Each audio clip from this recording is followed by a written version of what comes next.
Capsicum வச்சு chicken கிரேவியும் புரோட்டாவும் தான் இன்றைக்கி ரெடி பண்ணியிருந்தேன் டின்னருக்கு.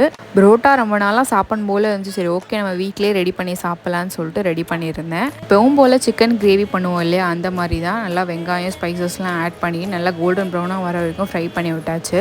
அப்புறம் பேஸ்ட்டு ரெடி பண்ணி வச்சுருந்தேன். 2 தக்காளி, ஒரு பச்சை மிளகா, கொரியாண்டர் லீஃப், கொஞ்சம் இஞ்சி பூண்டுமே இது கூட மிக்ஸ் பண்ணி அரைச்சாச்சு. அப்படியே பேஸ்ட் ரெடி ஆகிடுச்சு. இந்த பேஸ்ட்டு வந்துட்டு சிக்கன் கூட நல்லா மிக்ஸ் பண்ணி விட்டுக்கோங்க. ஒரு 2 மினிட்ஸ் அதை நல்லா கொதிக்க வச்சுருங்க. பச்சை ஸ்மெல்லாம் போகிற வரைக்கும் ஒரு 2 மினிட்ஸ் அப்படியே விட்டுருங்க. அடுத்து மசாலா பவுடர்ஸ் தான் ரெடி பண்ணியிருந்தேன். Garam masala, chilli powder, turmeric add பண்ணியிருந்தேன். பெப்பரும் கொஞ்சோன்னு ஆட் பண்ணிவிட்டு அப்புறம் கேப்சிகமும் சேர்த்தாச்சு.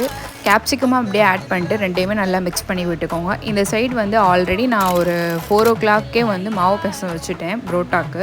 அப்படியே இந்த சைடு சிக்கன் 65ம் ரெடி பண்ணியிருந்தேன். இன்றைக்கி டின்னருக்கு இதுதான் ட்ரை பண்ணியிருந்தோம். சீரியஸாக சூப்பராக இருக்கும். நீங்களும் கண்டிப்பாக ட்ரை பண்ணி பாருங்கள். கேப்சிகம் வச்சு சிக்கன் கிரேவி புரோட்டா.